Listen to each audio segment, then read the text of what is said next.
നമസ്കാരം. ചില പ്രധാന സ്റ്റോക്കുകളിൽ വന്ന ലേറ്റസ്റ്റ് അപ്ഡേറ്റ് ആണ് ഇന്നത്തെ വീഡിയോയിൽ ഉൾക്കൊള്ളിച്ചിരിക്കുന്നത്. ഒന്നാമത്തെ സ്റ്റോക്ക് ഹിന്ദുസ്ഥാൻ എയറോനോട്ടിക്സ് ലിമിറ്റഡ്. കഴിഞ്ഞ ട്രേഡിംഗ് സെഷനിൽ ഹിന്ദുസ്ഥാൻ എയറോനോട്ടിക്സ് ലിമിറ്റഡ് 1.73% ഉയർന്ന് 5188 ക്ലോസിംഗ് നൽകി.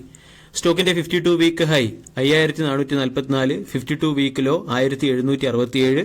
52 വീക്ക് ഹൈക്ക് അടുത്ത് ട്രേഡ് ചെയ്യുന്ന ഡിഫൻസ് സെക്ടറിലെ ഒരു സ്റ്റോക്കാണ് ഹിന്ദുസ്ഥാൻ എയറോനോട്ടിക്സ് ലിമിറ്റഡ്. 3.4 ലക്ഷം കോടി രൂപയുടെ മാർക്കറ്റ് ക്യാപ്പുള്ള കമ്പനിയുടെ valuation 45.53, dividend yield 0.57%. Hindustan aeronautics ലിമിറ്റഡിന് പ്രമുഖ ബ്രോക്കേജ് ഏജൻസിയായ ജെഫ്രീസ് ബൈ എന്ന റേറ്റിംഗും 12% അപ്സൈഡിലുള്ള ടാർഗറ്റ് 5725 രൂപയുടെ ടാർഗറ്റ് നൽകിയതാണ് സ്റ്റോക്കിനെ സംബന്ധിക്കുന്ന ഒരു പ്രധാന അപ്ഡേറ്റ്. ഹിന്ദുസ്ഥാൻ എയറോനോട്ടിക്സ് ലിമിറ്റഡ് എന്ന കമ്പനി ഡിഫൻസ് എക്സ്പോർട്ടിന്റെ ബെനിഫിഷ്യറി ആകുന്ന ഒരു കമ്പനിയാണ്. വരുന്ന 5 വർഷം കൊണ്ട് ഇന്ത്യയുടെ ഡിഫൻസ് എക്സ്പോർട്ട് 21,000 കോടിയിൽ നിന്നും 50,000 കോടിയിലേക്ക് ഉയർത്താനാണ് സെൻട്രൽ ഗവൺമെന്റ് ലക്ഷ്യമിടുന്നത്.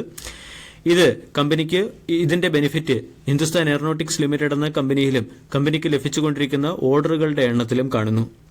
ഹിന്ദുസ്ഥാൻ എയറോനോട്ടിക്സ് ലിമിറ്റഡിനെ കുറിച്ച് ജെഫ്രീസ് എന്ന ബ്രോക്കേജ് ഏജൻസിയുടെ റാഷണൽസ് പരിശോധിച്ചാൽ വരുന്ന 3 മുതൽ 5 വർഷത്തിനുള്ളിൽ ഡബിൾ ഡിജിറ്റ് ഗ്രോത്ത് കമ്പനി ഉറപ്പാക്കുമെന്നും കൂടാതെ ഈ കമ്പനിയുടെ മോണോപ്പൊളി ബിസിനസ്സും ഹൈ ടെക്നോളജി എൻട്രി ബാരിയേഴ്സും കമ്പനിയെ സെക്ടറിൽ തന്നെ ലീഡിംഗ് പൊസിഷനിൽ നിലനിർത്തുമെന്നുമാണ് ജെഫ്രീസിന്റെ റിസർച്ച് റിപ്പോർട്ടിൽ പറയുന്നത്.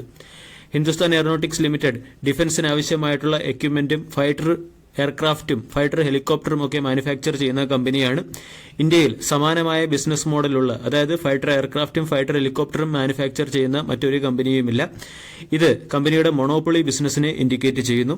അതേസമയം ഗവൺമെന്റിന്റെ റെഗുലേഷൻ അനുസരിച്ചായിരിക്കും ഈ കമ്പനികൾ പ്രവർത്തിക്കുക എന്നുള്ളത് ഇതിലെ ഒരു റിമാർക്സ് ആണ്. ഹിന്ദുസ്ഥാൻ എയറോനോട്ടിക്സ് ലിമിറ്റഡ് എന്ന സ്റ്റോക്ക് കഴിഞ്ഞ 2 വർഷം കൊണ്ട് 480% റിട്ടേൺ നൽകുകയും 3 മാസം കൊണ്ട് 64%-നടുത്ത് റിട്ടേൺ നൽകുകയും ചെയ്തു. ക്വാർട്ടർലി റിസൾട്ടിൽ ഹിന്ദുസ്ഥാൻ എയറോനോട്ടിക്സ് ലിമിറ്റഡിന്റെ നെറ്റ് പ്രോഫിറ്റ് 52% വർദ്ധിച്ച് 2,831 കോടിയിൽ നിന്നും 4,309 കോടിയിലേക്ക് എത്തി. സീക്വൻഷ്യലി ബേസ് നോക്കുകയാണെങ്കിൽ നെറ്റ് പ്രോഫിറ്റ് 1,262 കോടിയിൽ നിന്നും 241% വർദ്ധിച്ച് 4,309 കോടിയിലേക്കാണ് എത്തിയത്.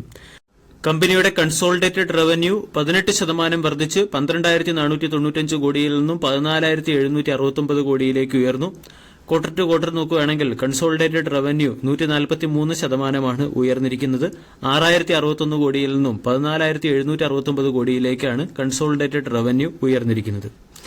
ടെക്നിക്കലി സ്റ്റോക്ക് ഓവർ ബോട്ട് സോണിലോ അല്ലെങ്കിൽ ഓവർ സോൾഡ് ടെറിട്ടറിയിലോ അല്ല. അതേസമയം stock 10 day, 20 day, 30 day, 50 day, 100 day, even 200 day exponential moving average റേഞ്ചിന് മുകളിൽ ട്രേഡ് ചെയ്യുന്നു. ഹിന്ദുസ്ഥാൻ എയറോനോട്ടിക്സ് ലിമിറ്റഡിനെ സംബന്ധിച്ചിടത്തോളം 5,450 സ്റ്റോക്കിന്റെ ഒരു പ്രധാന റെസിസ്റ്റൻസ് ആണ്. ഈ റെസിസ്റ്റൻസ് ബ്രേക്ക് ചെയ്യുകയാണെങ്കിൽ സ്റ്റോക്ക് ചിലപ്പോൾ 5,750 എന്ന ലെവലിലേക്ക് എത്തിയേക്കും. 5,000 പ്രധാന സൈക്കോളജിക്കൽ സപ്പോർട്ടും 4,500 സ്റ്റോക്കിന്റെ സ്ട്രോങ് സപ്പോർട്ടുമാണ്. രണ്ടാമത്തെ സ്റ്റോക്ക് ബജാജ് ഫിനാൻസ്. ഇന്നത്തെ ട്രേഡിംഗ് സെഷനിൽ ബജാജ് ഫിനാൻസ് 0.62% ഉയർന്ന് 7,340-നടുത്ത് ക്ലോസിംഗ് നൽകി. 52 week high 8,192, 52 week low 6,187. Bajaj ഫിനാൻസിന്റെ ഫുള്ളി ഓൺഡ് സബ്സിഡറി കമ്പനിയായ ബജാജ് ഹൌസിംഗിന്റെ IPOയ്ക്ക് വേണ്ടി DRHP ഫയൽ ചെയ്തു എന്നുള്ളതാണ് ബജാജ് ഫിനാൻസുമായി ബന്ധപ്പെട്ട പ്രധാന അപ്ഡേറ്റ്. ഈ IPOയിൽ ബജാജ് ഹൌസിംഗ് ഫിനാൻസിന്റെ ഏകദേശം 3,000 കോടി രൂപയ്ക്ക് തത്തുല്യമായ ഷെയറുകൾ ബജാജ് ഫിനാൻസ് സെൽ ചെയ്യും. 7,000 കോടി രൂപയുടെ IPOയിൽ 3,000 കോടി രൂപയുടെ ഓഫർ ഫോർ സെയിലും 4,000 കോടി രൂപയുടെ ഫ്രഷ് ഇഷ്യൂവുമാണുള്ളത്. ബജാജ് ഹൌസിംഗ് ഫിനാൻസിന്റെ IPOയുടെ ലിസ്റ്റിംഗ് ഡേറ്റോ അല്ലെങ്കിൽ പ്രൈസ് ബാൻഡോ ഇതുവരെയും പബ്ലിഷ് ആയിട്ടില്ല. ബജാജ് ഫിനാൻസ് എന്ന സ്റ്റോക്ക് 7,340-നടുത്ത് ട്രേഡ് ചെയ്യുന്നു. 7,400 സ്റ്റോക്കിന്റെ ഒരു പ്രധാന റെസിസ്റ്റൻസ് ആണ്. ഈ റെസിസ്റ്റൻസ് ബ്രേക്ക് ചെയ്യാനുള്ള സാധ്യത കൂടുതലാണ്. റെസിസ്റ്റൻസ് ബ്രേക്ക് ചെയ്യുകയാണെങ്കിൽ 8,000, 8,200 തുടങ്ങിയ ലെവലുകളിലേക്ക് സ്റ്റോക്ക് ഉയർന്നേക്കാം. വീഡിയോ എല്ലാവർക്കും ഇഷ്ടമായി എന്ന് വിശ്വസിക്കുന്നു. താങ്ക്